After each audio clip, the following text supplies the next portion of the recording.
नमस्कार दोस्तों, Hindi bye twinkle ma'am के इस चैनल में आप सभी का स्वागत है। भाषा और व्याकरण, लैंग्वेज एंड ग्रामर। भाषा शब्द संस्कृत की भाष धातु से बना है। भाषा का अर्थ है बोलना। भाषा का अर्थ क्या है? बोलना। अभी भी हम लोग क्या कर रहे हैं? बोल रहे हैं, है ना। दूसरे शब्दों में अगर कहा जाए, जो बोली जाती है वह भाषा है। भाषा मन के भावों या विचारों को क्या करते हैं? व्यक्त करने का एक माध्यम है। यानी कि जब भी हमारे मन में या मस्तिष्क में जो भी बातें आती हैं, जो भी विचार आते हैं, है ना, जो भी विचार पनपते हैं, उनको हम व्यक्त करते हैं किस माध्यम से? बोलकर। वही हो जाता है आपका भाषा। ठीक है, तो देखेंगे, आप देख सक रहे हैं चित्र में कि लिखा है भाषा का अर्थ है बोलना। अब जब टीचर पढ़ा रही हैं, वो लिख रही हैं, वो बोल रही हैं, वो बता रही हैं, बच्चे उनको सुन रहे हैं, बच्चे भी दोहरा रहे हैं, तो देखते हैं क्या हो रहा है। अध्यापिका विद्यार्थियों को कुछ कह रही है। उनका संकेत श्यामपट्ट पर लिखे वाक्य की ओर है। जो श्यामपट्ट पर लिखा है वह विद्यार्थियों के सामने उसी बात को क्या कर रही है? दोहरा रही है। इस प्रकार अध्यापिका विद्यार्थियों के सामने अपनी क्या कर रही है? विचार को प्रकट कर रही है। ठीक है, भाषा वह साधन है जिसके द्वारा हम अपने भाव या विचार लिखकर या बोलकर दूसरों के सामने प्रकट करते हैं तथा दूसरों के भाव या विचार स्वयं समझते हैं। एक तो हम विचार को प्रकट करते हैं, या फिर जो विचार दूसरा व्यक्ति प्रकट कर रहा है उसको हम समझते हैं। ठीक है, इस प्रकार भाषा का संबंध ध्वनियों से है। भाषा की ध्वनियों और उनसे बने शब्दों को उस भाषा को जानने वाले लोग सरलता से समझ लेते हैं। शब्दों से ही वाक्य बनकर विचार प्रकट किए जाते हैं ना। पहले तो ध्वनि, फिर आते हैं शब्द, शब्द के बाद आते हैं वाक्य, जिनको हम क्या करते हैं? अपने विचारों को प्रकट करते हैं। किसके माध्यम से? तो भाषा के माध्यम से। अपनी बातचीत में लोग विभिन्न भाषाओं का प्रयोग करते हैं ना, क्योंकि हमारा जो भारत देश है वो क्या है? बहुभाषा भाषी है। तो हमारे देश में विभिन्न भाषाएं बोली जाती है, जैसे हिंदी, अंग्रेजी, पंजाबी, मराठी, तमिल, तेलुगु, कन्नड़, उड़िया, गुजराती, बांग्ला, मलयालम आदि भारत की प्रमुख भाषा हैं। आपको पता है बच्चों कि हमारे देश में प्रमुख 22 भाषाओं को प्रमुखता दी गई है। 22 भाषा, कितना? टोटल 22। ठीक है, और देखिए कि चीनी, अंग्रेजी, फ्रेंच, जर्मन, जापानी, अरबी, फारसी, उर्दू आदि विश्व की प्रमुख भाषाएं हैं। विश्व की प्रमुख भाषाएं कहने का अर्थ क्या है? कि ये ऐसी भाषाएं हैं, जब आप देश से बाहर जाते हैं तो इन भाषाओं के द्वारा आप लोगों से संपर्क कर पाते हैं। अब आप बोलिएगा हिंदी, और जो अब चीन के जो लोग हैं वो अपना मतलब चाइना में जो लोग रहते हैं वो तो चीनी भाषा ही कहेंगे। तो आप हिंदी कहिएगा तो वो तो समझ नहीं पाएंगे। उनको तो आप उनके ही भाषा में समझा सकते हैं, तभी तो वो आपके भावों को वो समझ सकेंगे, है ना। भाषा का प्रयोग 2 रूपों में किया जाता है। इनका प्रयोग कितने रूपों में किया जाता है? तो 2 रूपों में किया जाता है। पहला है मौखिक भाषा, दूसरा है लिखित भाषा। मौखिक भाषा क्या है? जो मुंह से कहा जाता है ना, मौखिक रूप से। और लिखित मतलब जो लिख कर कहा जाता है, सिंपल है। ठीक है, तो मौखिक भाषा का परिभाषा देख लेते हैं। मुख से जो कुछ बोला तथा कानों से जो सुना जाता है वह भाषा का मौखिक रूप होता है। बातचीत, वाद विवाद, भाषण, कोई घटना या कहानी सुनाने में भाषा के किसी रूप का प्रयोग किया जाता है। लिखित भाषा, अपने भावों या विचारों को लिखकर प्रकट करना भाषा का लिखित रूप कहलाता है। पत्र, लेख, पुस्तक, कहानी, समाचार पत्र आदि में भाषा के इसी रूप का प्रयोग किया गया। ठीक है, और एक रूप होता है जिससे हम लोगों के बातों को समझ पाते हैं बिना कहे, बिना लिखे, और वो है सांकेतिक, यानी कि संकेत, यानी कि इशारा के द्वारा। ठीक है, तो संकेतों के माध्यम से विचार या भावों दूसरों तक पहुंचाना तथा समझना भाषा का सांकेतिक रूप होता है। मुख बधिर व्यक्ति अपने विचारों को प्रकट करने या भाव ग्रहण करने में भाषा के इसी रूप का प्रयोग करते हैं। ट्रैफिक पुलिस का सिपाही भी संकेतों के माध्यम से वाहनों को रुकने और जाने को कहता है। अब एक पुलिस वाला, ट्रैफिक पुलिस है, जाहिर सी बात है इतने सारे व्हीकल्स रहते हैं, यानी कि गाड़ियाँ रहती हैं ना रास्ते पर। अब ट्रैफिक के टाइम पे अब पुलिस वाला कितना बोलेगा, कितना चिल्लाएगा? तो वो क्या करे? इशारा करता है, इधर जाइए, उधर जाइए, आगे जाइए, पीछे जाइए, वो अपने हाथ से ही इशारा करता है। ये तो क्या सांकेतिक भाषा है। और जो मुख बधिर व्यक्ति होते हैं, यानी कि गूंगे व्यक्ति होते हैं या फिर बहरे गूंगे दोनों हैं, तो इनके पास क्या ऑप्शन रहता है? वो संकेत करके ही, यानी कि इशारा से बातचीत करेंगे। मातृभाषा, मातृ जोड़ भाषा अर्थात माँ से प्राप्त भाषा। वह भाषा जिसे शिशु अपनी माँ तथा परिवार से सीखता है उसे क्या कहते हैं? मातृभाषा कहते हैं ना। जैसे यदि माँ कहती है या माँ गुजराती बोलती है तो बच्चे की भाषा भी गुजराती ही होगी। यदि माँ की भाषा तेलुगु होगी तो बच्चा भी तेलुगु ही कहेगा, है ना। राजभाषा, राजभाषा क्या है?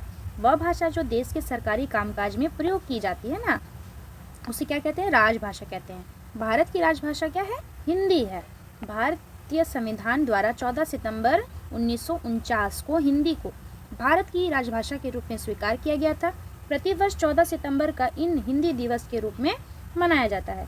राष्ट्रभाषा, वह भाषा जिसका प्रयोग किसी देश के अधिकांश नागरिकों द्वारा किया जाता है, वह क्या कहलाता है? राष्ट्रभाषा कहलाता है। जैसे चीन की राष्ट्रभाषा चीनी है, ब्रिटेन की अंग्रेजी है। भारत में हिंदी भाषा का प्रयोग एक बड़े भूभाग में किया जाता है, साथ ही सभी राज्यों में किसी न किसी रूप में किया जाता है। इसलिए हिंदी संपूर्ण राष्ट्र की भाषा है। इस रूप से इसे राष्ट्रभाषा हम कह सकते हैं। परंतु अभी हिंदी को भारतीय संविधान द्वारा राष्ट्रभाषा के रूप में मान्यता प्राप्त नहीं हुआ है। ठीक है। मानक भाषा, भाषा में एक रूपता लाने के लिए विद्वानों, भाषाविदों, शिक्षाविदों द्वारा जिस भाषा को मान्यता दी जाती है उसे मानक भाषा कहते हैं। मानक मतलब समझ एक आइडियल के रूप में कि हाँ यही एक होना चाहिए हमारे भाषा के रूप में, इसी को देख के कहाँ कहाँ काम आना चाहिए। भाषाविदों एवं शिक्षाविदों द्वारा कहने का मतलब है कि आप ऐसे भाषा का प्रयोग आप सभी जगह कर सकते हैं सिवाय बोलचाल के। ठीक है, वही है मानक भाषा। आप उसको सरकारी कामकाज में भी लगा सकते हैं, है ना, अन्य ऑफिशियल वर्क में आप लगा सकते हैं। ठीक है, लेकिन आम बोलचाल की भाषा में इनका प्रयोग नहीं होता है। जैसे कि आप रेलवे का टिकट ही देख लीजिए तो उसमें कैसे किस किस भाषाओं का किस किस शब्दों का प्रयोग हुआ है, तो आम बोलचाल की भाषा में उसका प्रयोग नहीं होता है। तो भाषा में एक ही वर्णीय शब्द के एक अधिक रूप प्रचलित हो सकते हैं। उनमें से किसी एक रूप विद्वानों द्वारा मानक रूप से मान्यता दे दी जाती है। जैसे दुख का क्या हो जाएगा? दुख। रुपए का रुपए, झ का झ, ग्र का अ, अंत का अंत, शुद्ध का शुद्ध। वर्तमान रूपों में अब हल चिन्हों का प्रयोग अधिक होता है। विशेषता हम देखेंगे कि भारतीय संविधान में 22 भाषाओं की मान्यता दी गई है। मैंने अभी आपको कहा था, अभी जस्ट आपको बताया था कि 22 भाषाओं को मान्यता दी गई है। कहाँ? भारतीय संविधान में। तो भारतीय भाषा 22 को हम कैसे देखेंगे और समझेंगे, और क्या क्या भाषाएं हैं, ये सारी की सारी भाषाएं भारतीय है, इसको याद रखिएगा। हिंदी, गुजराती, मराठी, संस्कृत, नेपाली, मैथिली, पंजाबी, बंगाली, उर्दू, सिंधी, कोंकणी, असमिया, संथाली, बोडो, उड़िया, मणिपुरी, डोगरी, कश्मीरी, कन्नड़, तमिल, तेलुगु तथा मलयालम। बोली हमने अभी पढ़ा था मानक भाषा। मानक के बाद आ रहा है क्या? बोली आ रहा। तो भाषा के क्षेत्रीय रूप को बोली कहा जाता है। ठीक है, बोली जो है वो एक क्षेत्रीय जगह पर, क्षेत्रीय स्थान पर बोला जाता है। भाषा जो है उससे थोड़ा ऊपर होता है और मानक भाषा सबसे ऊपर होता है। ठीक है, तो बोली क्षेत्र विशेष तक सीमित रहती है, एक क्षेत्र तक ही उसका सीमित है, उससे अधिक वो नहीं बोला जाएगा। मान लीजिए कि आप भोजपुरी बोल रहे हैं घर में, तो आपके घर में ही भोजपुरी बोला जा रहा है। ऐसा नहीं है कि अब आपका पड़ोसी भी भोजपुरी बोलेगा, नहीं, वो बंगला बोल सकता है, बोड़िया बोल सकता है, वो कुछ भी बोल सकता है। मान लीजिए कि आपके मोहल्ले में भोजपुरी बोलने वाले लोग हैं ज़्यादा, है ना, तो एक क्षेत्र सीमित है। कहने का मतलब है कि बोली जो है वो एक क्षेत्र सीमित है। ठीक है, फैला हुआ नहीं है। जैसे कि आप देख सकते हैं कि इसका प्रयोग सरकारी कामकाज या साहित्य लेखन में नहीं होता। सीधी बात, जो बोली का प्रयोग होता है, जो वो क्षेत्र सीमित है, उसका काम सरकारी कामकाज में नहीं होता है, ना साहित्य लेखन में उसका प्रयोग होता है।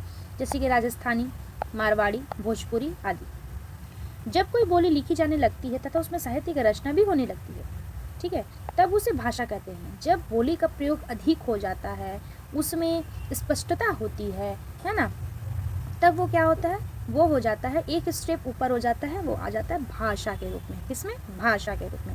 जैसे कि ब्रज भाषा और अवधि। उपभाषा क्या है? बोली का विकास होने पर उसका क्षेत्र क्या है? बढ़ जाता है। ऐसे में पढ़ा लिखा वर्ग भी ऐसे उसे प्रयोग में लाने लगता है और उसमें साहित्य का निर्माण होने लगता है। जैसे कि ब्रज भाषा, अवधि, मैथिली आदि बोलियाँ, ये भी तो कभी ना कभी क्षेत्र सीमित बोलियाँ रही होंगी, लेकिन जैसे जैसे इनका प्रभाव पड़ा, इनका जो विस्तार हुआ, तो ये कहाँ पे आ गया भाई? ये साहित्यिक में इनका प्रयोग होने लगा। ठीक है, अब क्या है कि परंतु साहित्य रचना में स्थान पाने पर ये उपभाषाएं बन गई है। ठीक है, साहित्य रचना में स्थान पाने पर ये क्या बन गई है? उपभाषाएं। लिपि, लिपि द्वारा ही भाषा को लिखित रूप दिया जाता है। आप ये जो किताब पढ़ रहे हैं तो ये भी लिपि ही तो प्रयोग हुआ है ना। बिना लिखा हुआ आप कैसे पढ़ सकते हैं? ये लिखावट ही तो लिपि है, ठीक है। जो हम कह रहे हैं उसको हम लिख रहे हैं, वो लिखना ही क्या हो जाता है? लिपि हो जाता है। किसी भाषा को लिखने का ढंग क्या कहते हैं? लिपि कहते हैं। भाषा को लिखने के लिए लिपि की आवश्यकता होती है। हिंदी देवनागरी लिपि में लिखी जाती है। याद रखिएगा कि हिंदी किस लिपि में लिखी जाती है? तो देवनागरी। संस्कृत, नेपाली, गुजराती, मराठी भाषा की लिपि भी देवनागरी ही है।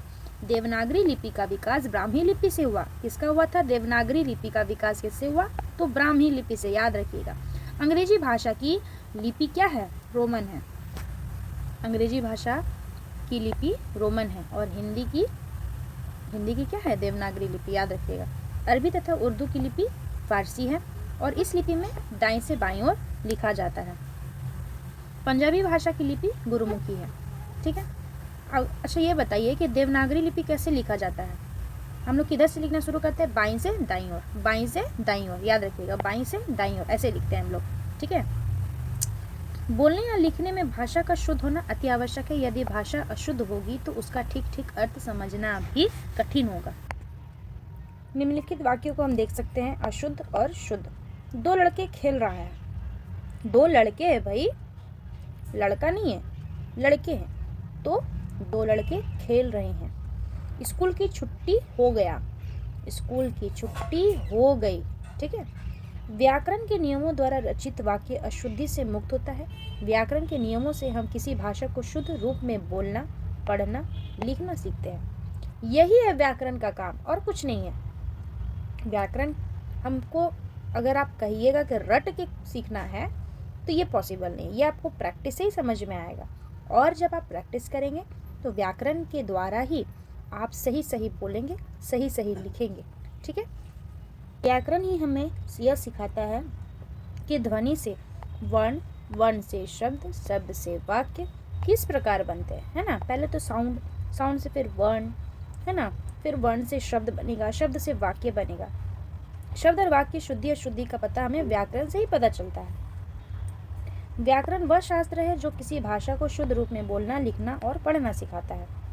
व्याकरण के 3 अंग होते हैं, वर्ण विचार, शब्द विचार और वाक्य विचार। वर्ण, इसके अंतर्गत वर्ण, वर्णमाला, वर्णों के भेद और उनके उच्चारण तथा प्रयोग आदि पर विचार किया जाता है। शब्द विचार में इसके अंतर्गत शब्दों की उत्पत्ति, व्युत्पत्ति तथा रचना, उसके भेद तथा उसके प्रयोग आदि पर विचार किया जाता है। वाक्य विचार, इसके अंतर्गत शब्दों के वाक्य बनाने के नियमों तथा वाक्यों के भेद, अन्वय, विश्लेषण, संश्लेषण आदि पर विचार किया जाता है। तो हमने क्या सीखा? भाषा मन के भावों और विचारों को प्रकट करने का साधन है। भाषा के 2 रूप होते हैं, मौखिक भाषा और लिखित भाषा। बोलकर और सुनने विचारों का आदान प्रदान करना मौखिक भाषा कहलाता है। लिखकर और पढ़कर विचारों का आदान प्रदान करना लिखित भाषा कहलाता है। शिशु द्वारा माँ से सीखी जाने वाली भाषा मातृभाषा कहलाती है। सरकारी कामकाज की भाषा राजभाषा कहलाती है। हिंदी भारत की क्या है? राजभाषा है। और राजभाषा का अर्थ क्या है? जहाँ जिस भाषा का काम सरकारी कामकाज में हो, ठीक है। जो भाषा किसी देश के बहुसंख्यक लोगों द्वारा प्रयोग में लाई जाती है वह राष्ट्रभाषा कहलाती है। विद्वानों, भाषाविदों, शिक्षाविदों द्वारा स्वीकृत भाषा का रूप मानक भाषा कहलाता है। भाषा के स्थानीय या क्षेत्रीय रूप में क्षेत्र को बोली कहते हैं। जब कोई बोली विकसित होकर साहित्य की भाषा बन जाती है तो उसे उपभाषा कहते हैं। किसी भाषा के लिखने का ढंग को क्या कहते हैं? लिपि कहते हैं। वह शास्त्र जो भाषा को शुद्ध रूप में पढ़ना और लिखना सिखाता है वो क्या होता है? व्याकरण कहलाता है। व्याकरण के 3 अंग है, वर्ण है, वर्ण विचार है, शब्द विचार है और वाक्य विचार है। तो उम्मीद है दोस्तों आपको यह क्लास पसंद आई होगी। चैनल को सब्सक्राइब करें, कमेंट करें और लाइक करें।